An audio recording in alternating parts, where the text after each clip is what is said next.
If I was making $1 million on a house, the city was taking $500,000 from me like that. Yeah. And then on the $500,000 that I do make, come on, can you guess You it? get taxed on it. Get taxed on that too. And Yeah. then California takes another 13% and the feds take the rest. What a fantastic day. I'm like I'm getting a quarter of the income.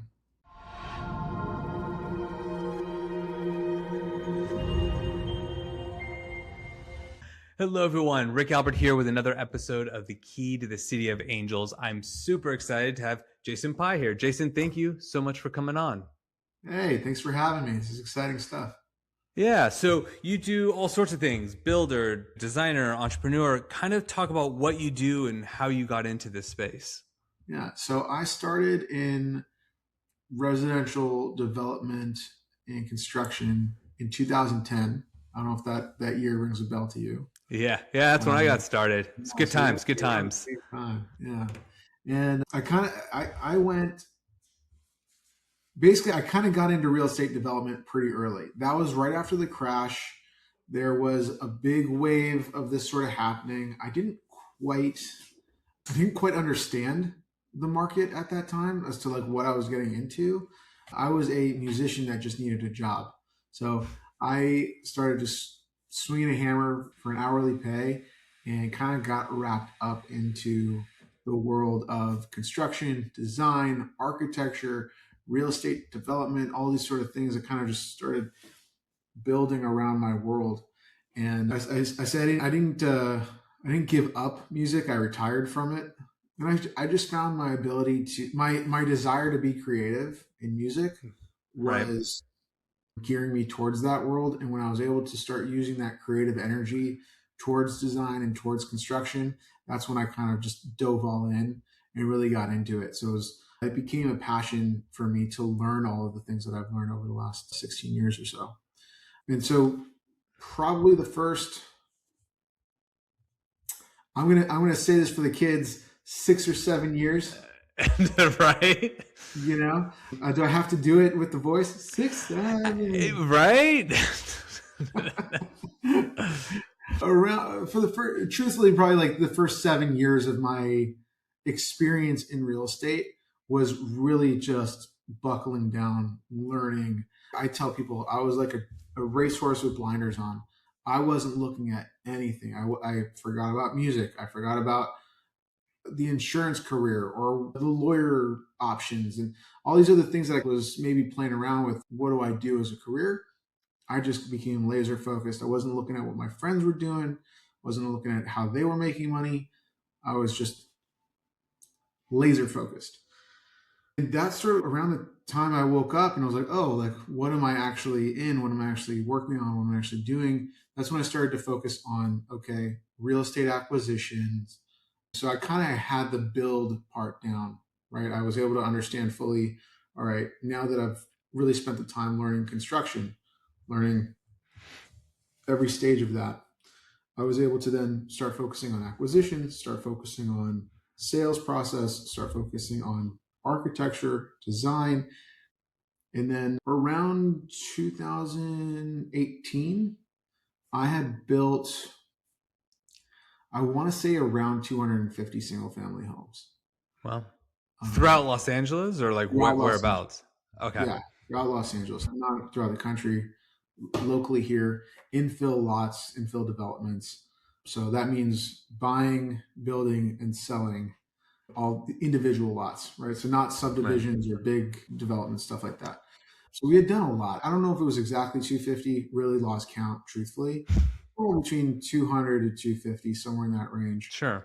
And I felt like I had had enough. I was like, this is way too many projects. We were doing too many at a time. Like at that point, we had 30 projects in production at one time. And that sort of led me to a separation with my partner. He went to go build another company, and I stayed to complete what we had existing. And then I went out on my own. And we've probably done another 100 since then. But I feel like it's been slower. It's been a little bit more attainable for me. I felt like the volume in which we were moving was just too much for me, too fast. And over the last, I guess, what is it now? Almost 10 years, maybe not 8 or 9 years since then. We were able to just consistently build about 10 a year.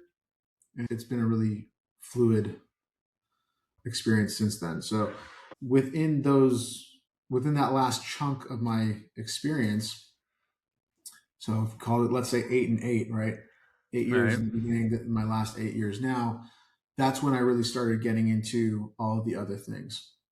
So built out a landscaping crew because we were doing so many houses at a time. We just started to need more people. So we built out like a 12-person team, started that landscaping company, and did all of that.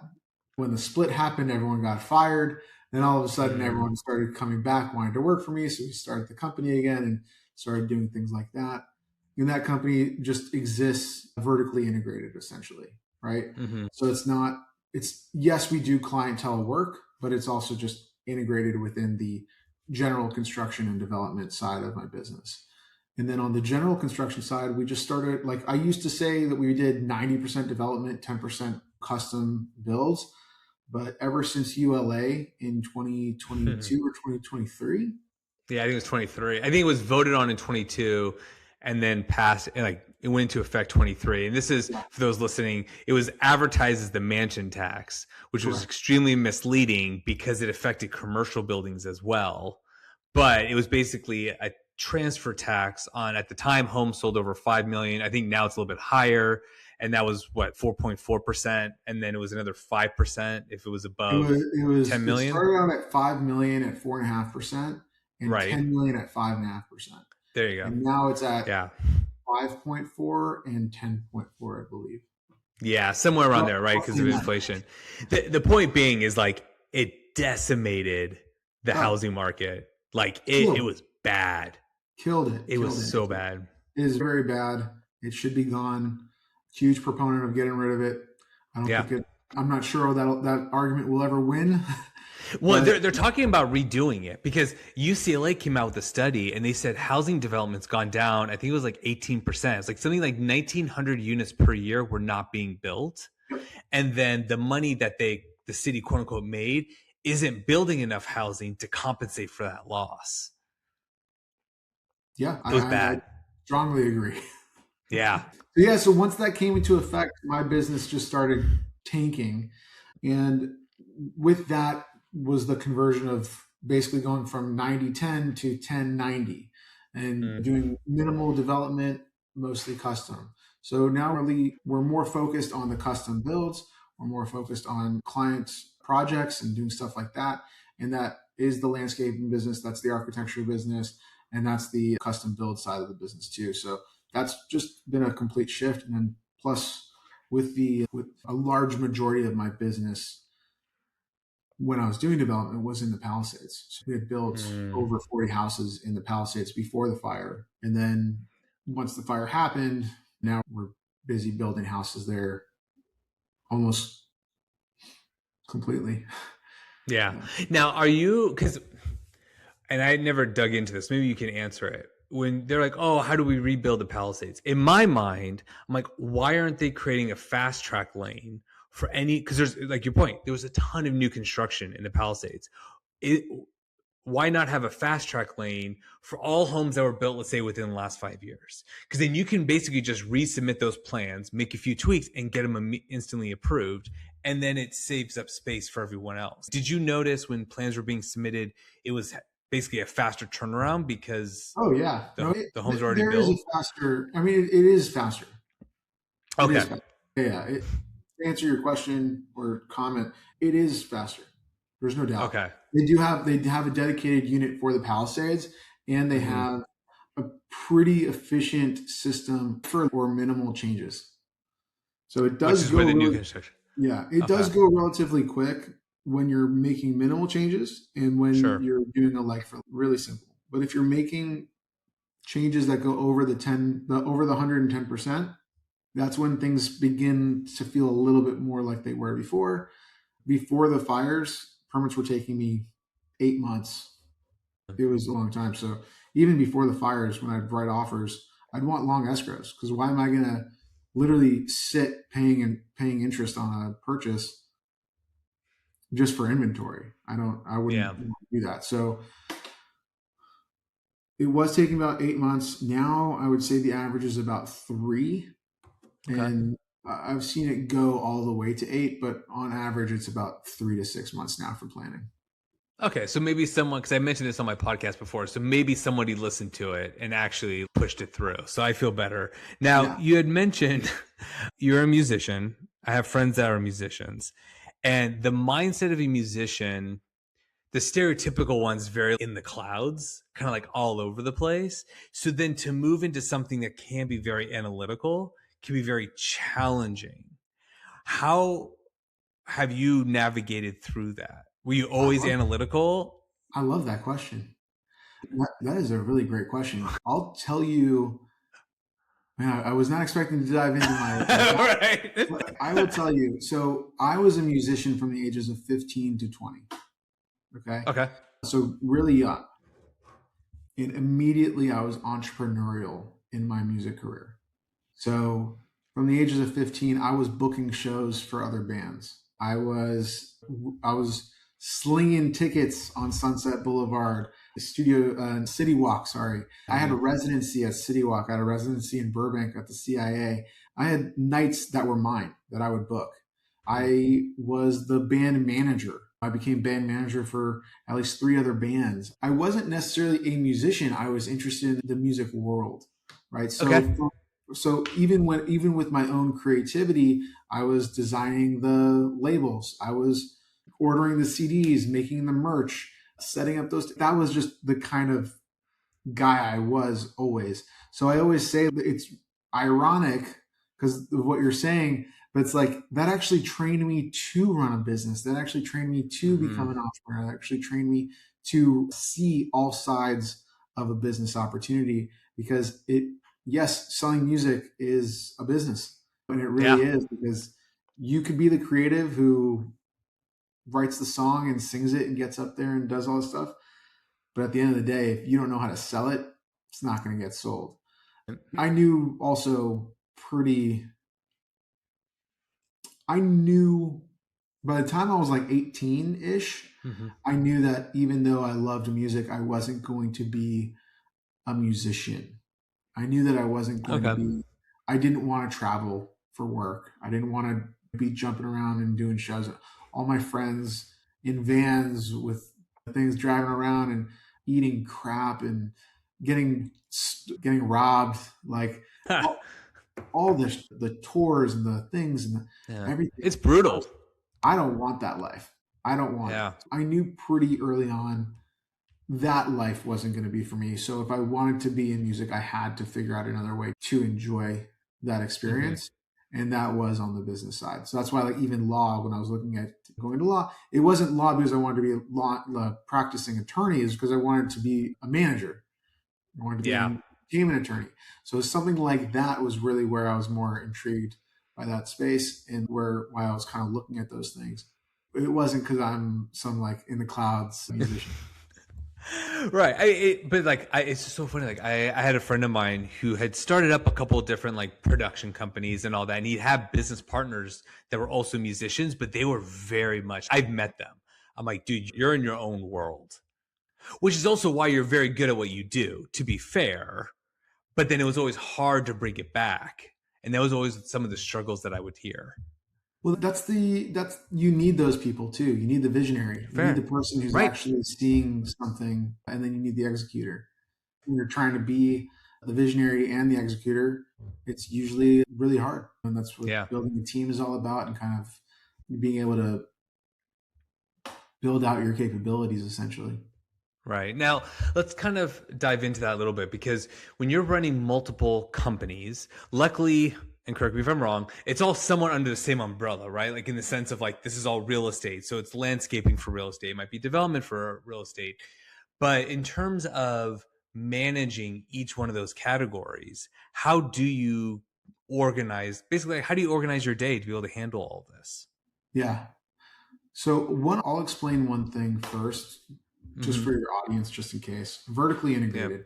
a vertically integrated business within another business means that you're already doing landscaping, so might as well add on maintenance care, right? Mm-hmm. You already have the lawnmower, you already have the employees, you already have the clientele who want the service. Tack it on, right? Right. And then start selling those things so that way you can grow that portion of the business, right? Landscaping production, landscaping maintenance, right? We offer that service.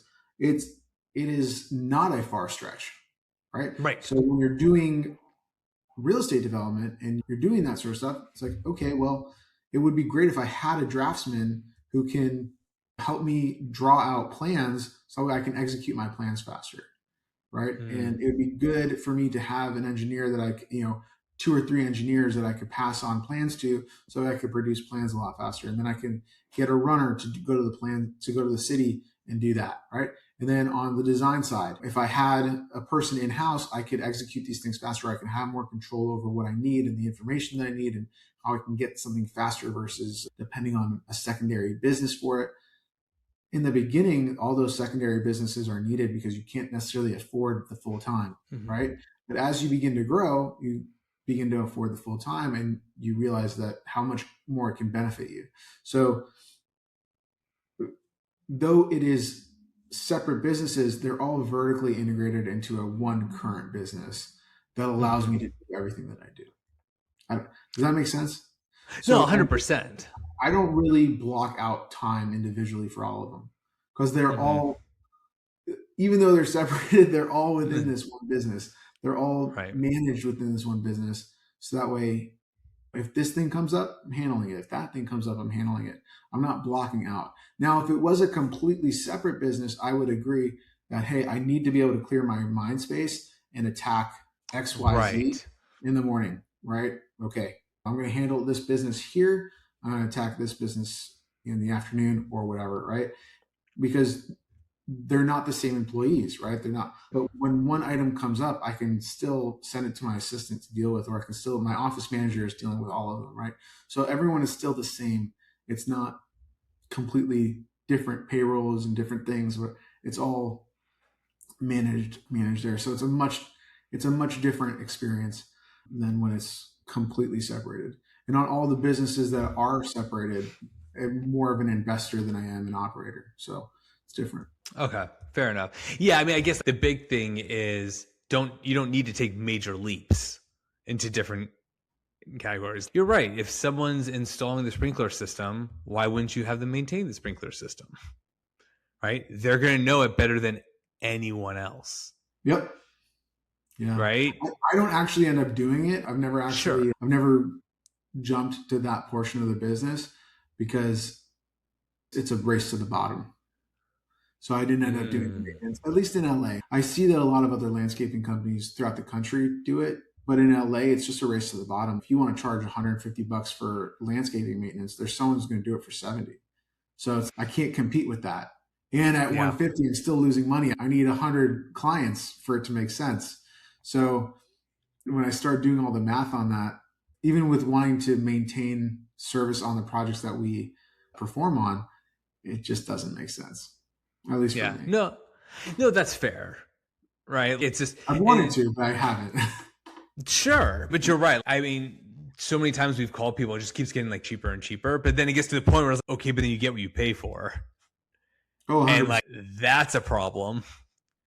Yeah. I started out on my own home. I was paying $50 a month for maintenance.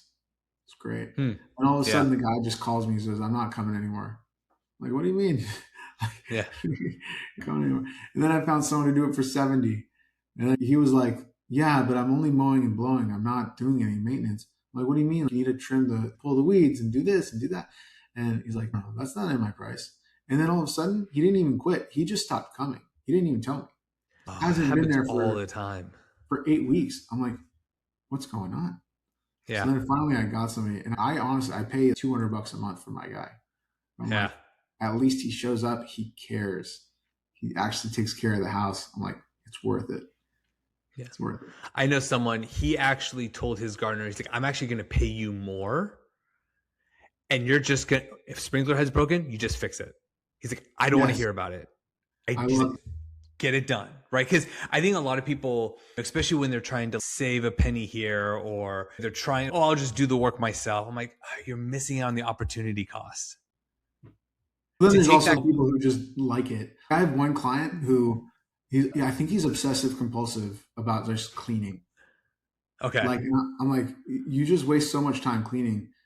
And he's like, yeah, but I like it. I'm like, all right, that's fine. each their own. Like, I broke six it's a figures in income as soon $200 as I, thing. yeah. What did you do? Oh, I say, as soon as I hired someone to clean my house is when I started making six figures. Oh, really? Yeah, that was the difference. Because, like, to your point, it's like, okay, I can spend time cleaning my place. That takes time. But then there's something valuable about having a clean home, just like to clear your head. And then I remember when I had a roommate at the time, but then when I bought my first place, I brought her over to clean. And then I remember I was just like kind of hanging out while she was cleaning. I'm like, wait a minute. I'm paying her to clean my place so that way I could be productive. I literally went back to work. Nice. It was almost like an accountability. We need a cold call, people. We need 100 calls today. Right? Let's do it. Yes. Yeah, because like that's the whole reason why I hired her, was to free up my time. I can go relax later. Yeah. So like it makes a world of difference. It does. And when you start hiring stuff out. Even for me, the comfort level, right, also is knowing this is taken care of and someone else has it covered. It goes off my plate. So even if I have the time, even if I am sitting there while someone is cleaning my house, it's not my responsibility anymore. Right. Right. I have other responsibilities to deal with, and I can go and I have the freedom to go do those if I need to. So it's also just being able to literally delegate your tasks and go, okay, these are taken care of now, and I could focus on anything else that I want. So because like you're delegating, right? And something as simple as like getting your house clean, you could focus on other things, which includes like fixing mistakes, right? Because stuff happens all the time. What are some of the mistakes that you've been seeing in the development world, in kind of just the planning phases? Like, what are you kind of seeing that's happening, especially here in LA?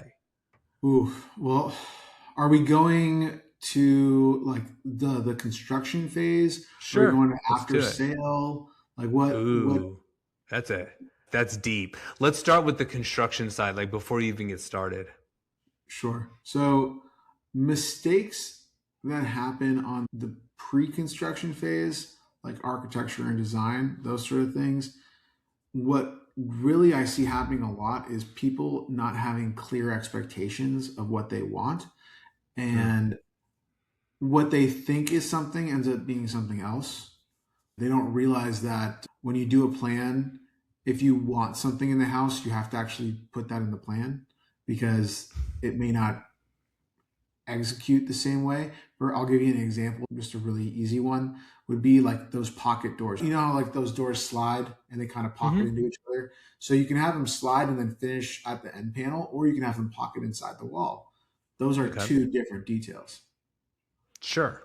Right. And if you want it pocketing inside the wall, it needs to be clear that you want it inside the wall, because that's going to affect the interior. That's going to affect how the rest of the house is designed in that space. So like that's an example of something where a client wants something, doesn't have a clear expectation of what that's supposed to be, doesn't communicate that appropriately, or the vice versa. The designer might say, okay, yeah, we can do that, but then doesn't actually design it appropriately. And then when you're in the construction phase, things can get dicey, and you got to actually have a good crew that can visually understand what's about to happen and what that affects.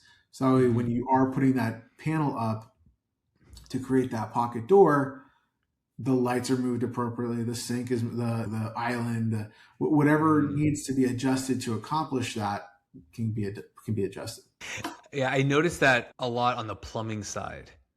So when I've had clients do a remodel, it's like, okay, well, what finishes are you, like what faucets or whatever? And they're like, well, I don't know. I'll wait till we get to that point. I'm like, no, because they have to arrange the plumbing accordingly to meet it. And they're like, oh. Or they're like, oh, like we would love a dirty sink in a butler's pantry, or we'd love this over here.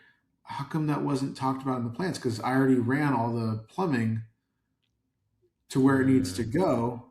We've already poured concrete. We're already in framing. And now you're saying you want a sink here? So things do happen. Those, but I don't know if I'd call those mistakes. More just those are change orders, and it's pretty common. It just happens. Yeah. I mean, I feel like that people, like if someone's never built a house before, they just don't know to ask those questions. Oh, I'll give you an insane example of it.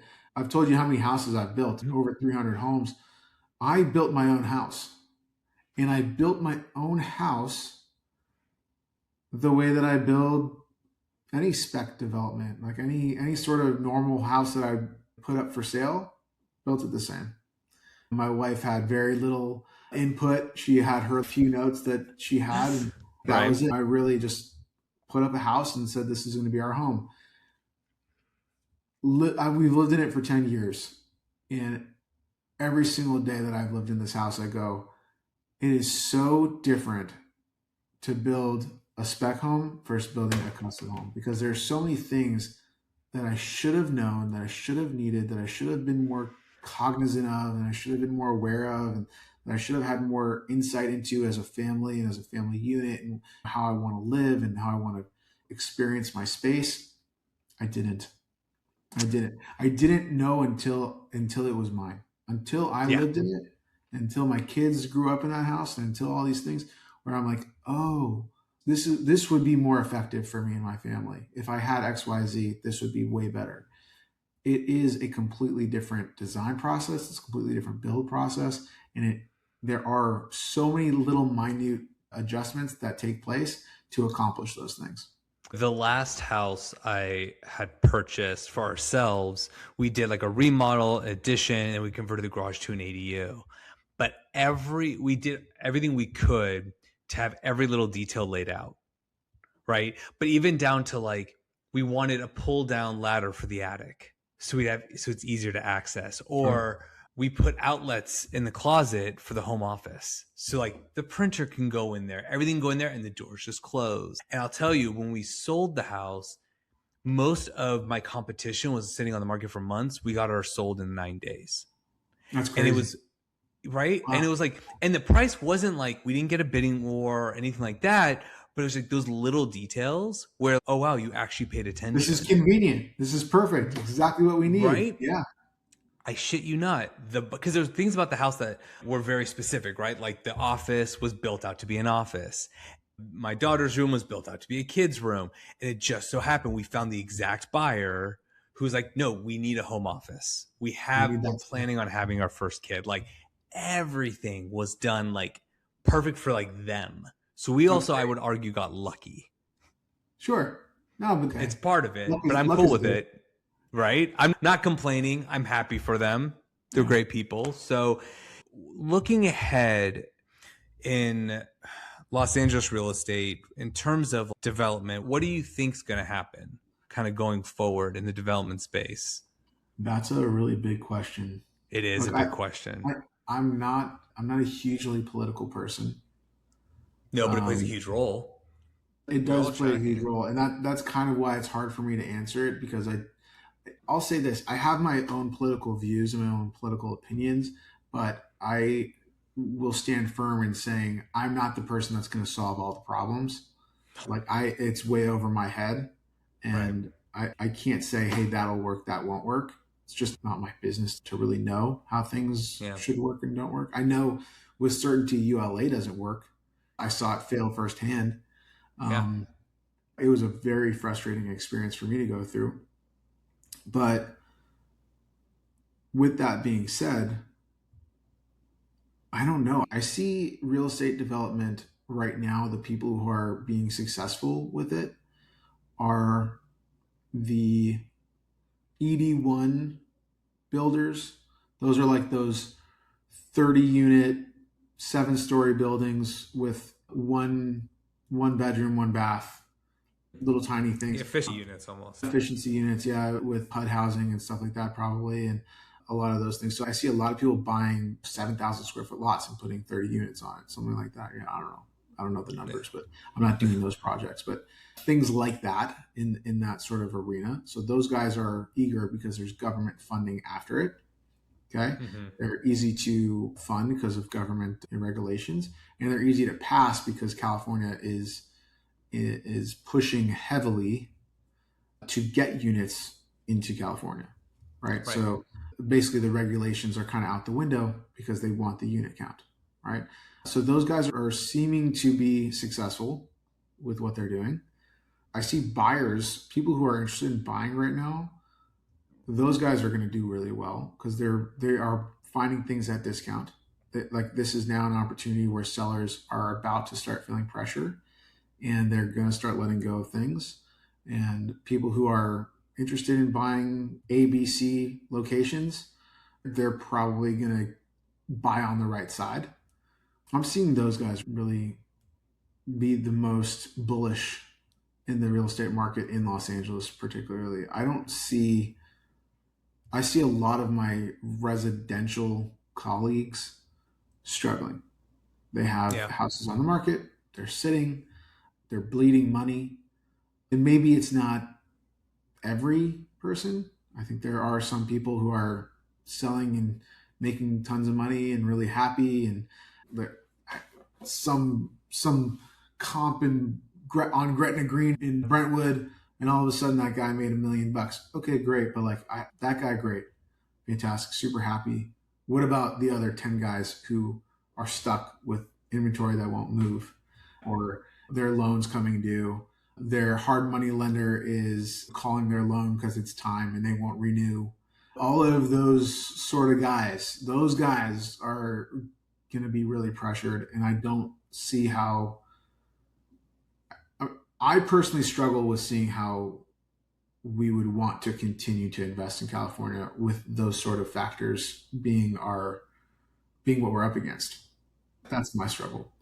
Yeah, it's interesting. My last few listings took literally months to sell.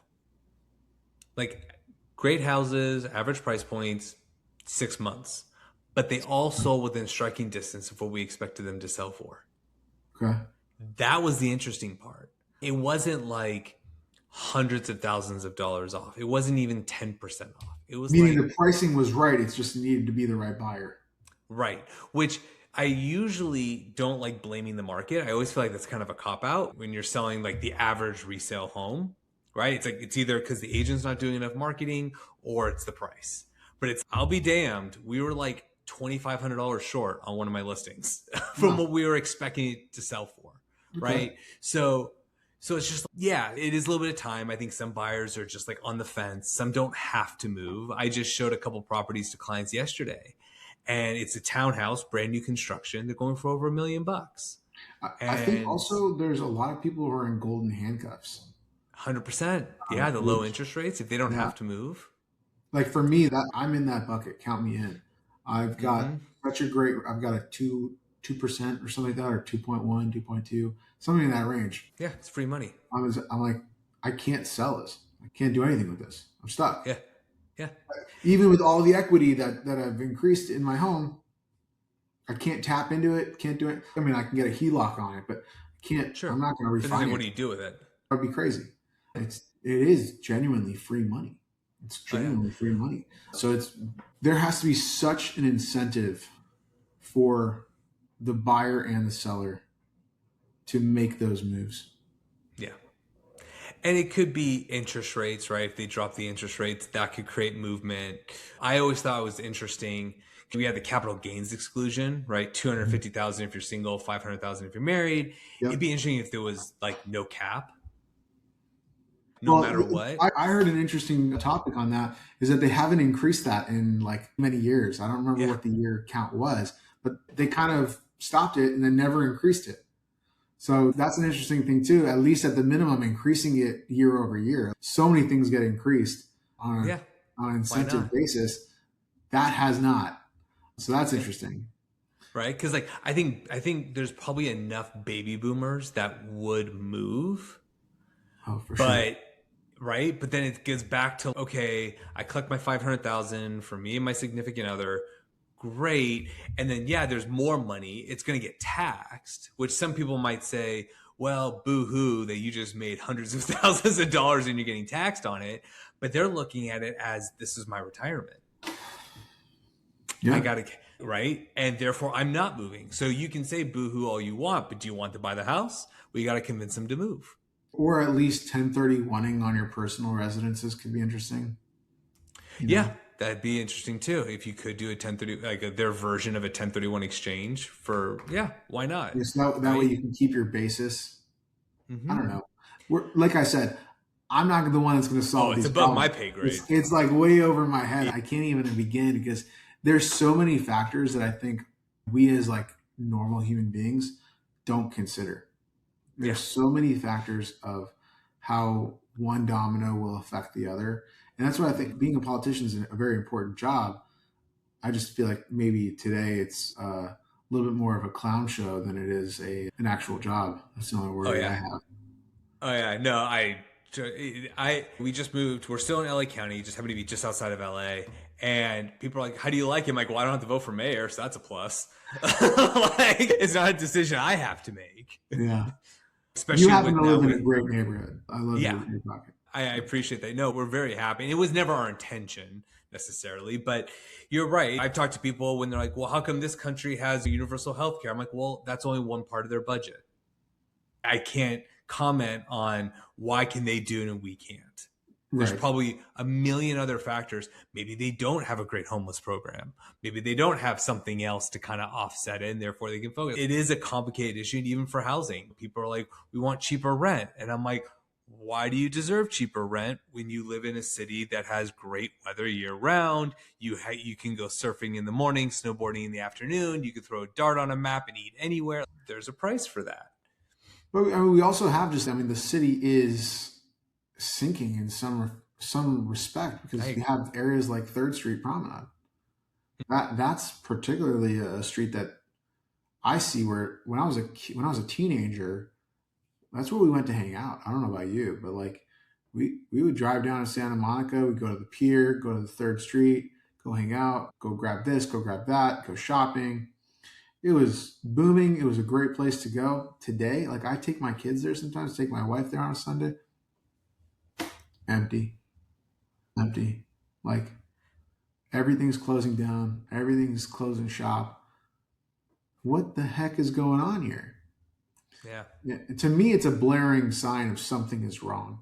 Like I said, I'm just not smart enough to figure out what it is.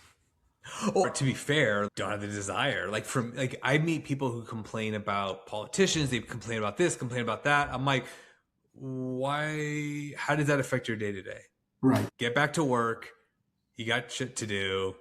Or people like, hey, Rick, you didn't hear about this? I'm like, no, I'm busy making money, spending time with family. I'm busy trying to feed my family. Yeah. Right. I'd rather hang out with my daughter than get mad over some politics that I really don't have control over. There's just more to life.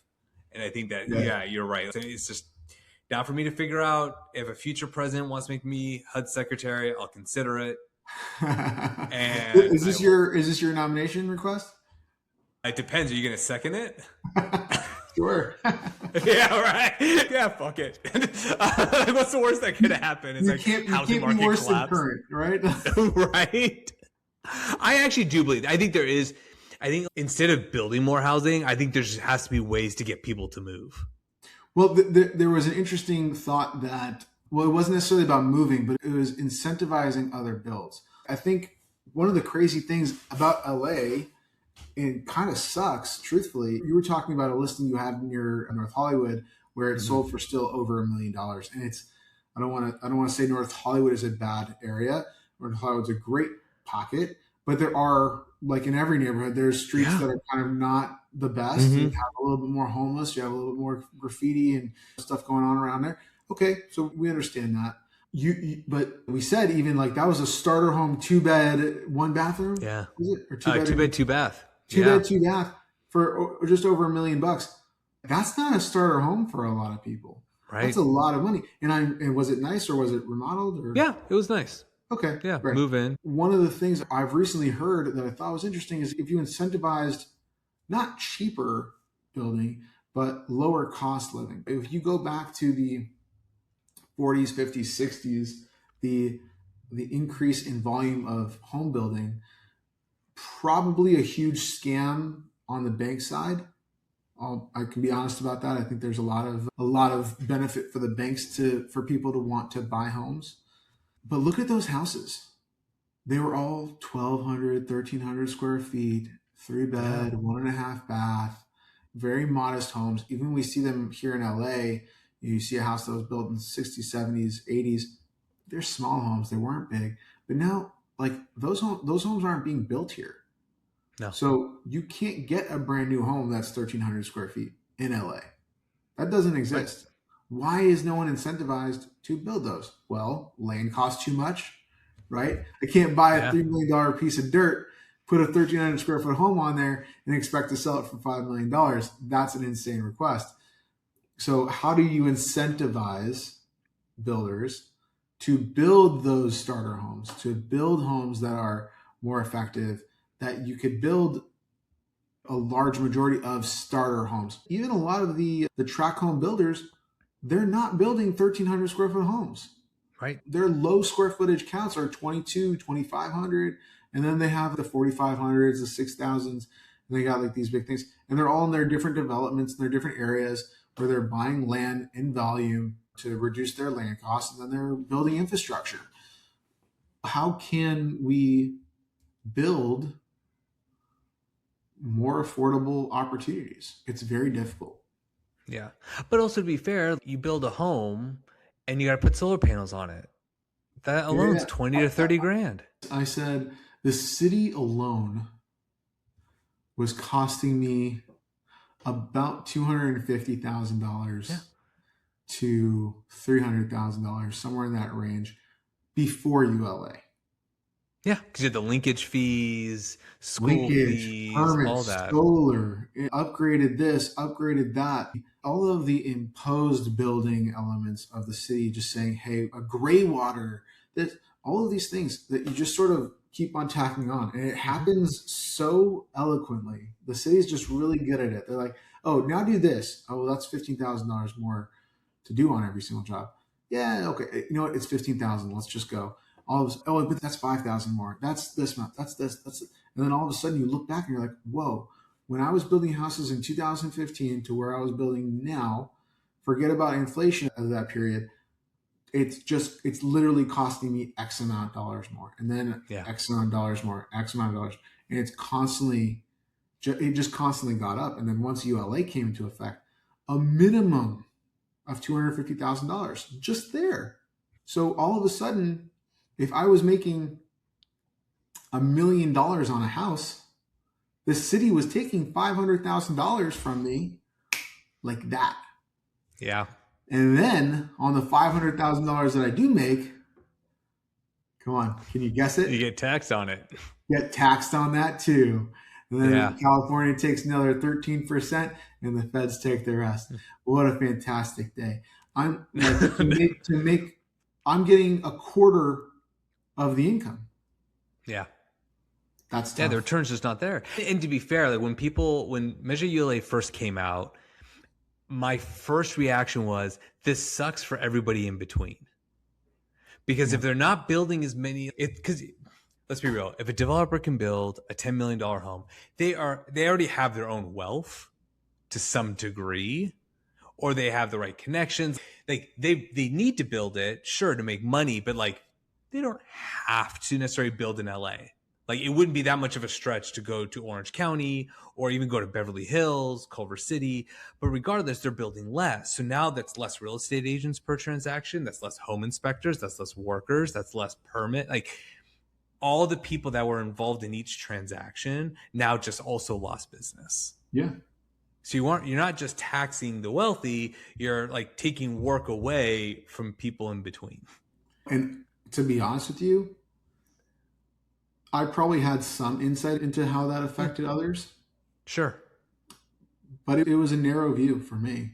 I didn't see it as wide as that for you, truthfully. Yeah. And that's an interesting take because I saw it from the trades perspective. I saw it from the subcontractor's perspective. I saw it from maybe the real estate agents, but I wasn't that concerned about the real estate agents because I figured they're just selling it to some other sucker instead of me. Right, but there are yes, right because it's not just for development. Any house could be worth $5 million, or on the commercial side. To double up on that statement, a friend of mine who's an agent was in his office and saw a woman he never saw before, and she just walked past and was saying hi to someone that was next to him, and he goes to the person and goes, "Who was that?" And she goes, "Oh, you don't know who that is?" She's like the number one broker. She's the number one agent in the brokerage. And I go, and he goes, How many houses does she sell? She sold one. And it was just some crazy number. 200 million on one deal. It's so wild. Okay, great. So she struggles really hard to make her income. I wonder how many cold calls she's doing a day. But to be fair, like I've done some stuff in the, like my record listing, I think was 9.6 million. Okay. Most of my stuff is like under 2, but for some of those listings, it could take years to get them. Sure. Like I know a top producing agent who's in that world, and I remember watching him on like a webinar, and I'm at it for 5 years to get that one listing. Yeah. And they're probably spending a ton of money within that 5 years as well to curate the trusted relationship to garner. Exactly. Right. Oh, so, right. But to your point though, at some point that starts to snowball. So yeah, one starts on year 1. While that one's at year 1, you just finished up year 5 for another one. Right. And then, right. So then you're knocking them out. So you're right. Like over time, it starts to look easier. But like I've even had a listing years ago. She's a longtime client of mine, but it was like a trust sale. It was complicated. It took us like a year and a half to get this thing on the market and sold. Oh yeah, that's a long time. You know what I mean? So when people are like, "Oh wow, Rick, you got $8,000 commission," right? I'm like, well, if you take that $20,000 and divide it over the course of 18 months, I'm working minimum wage. Like, it's wild. So, Jason, thank you so much for all of this. How can people get a hold of you? Best way to get a hold of me, I'm pretty available. It's not that hard to reach me, but you can go on my website and fill out a form. You could DM me on Instagram, message me on YouTube, TikTok. I'm on all the platforms. My email is pretty available. Just reach out. Perfect. We'll have everything in the show notes. So thank you, Jason, so much for coming on. And for everyone watching and listening, thank you so much. And I'll talk to you guys next week. See ya. Want to keep unlocking the secrets to building real wealth in Los Angeles? Stick around for the next episode. Tap the video on screen to keep watching.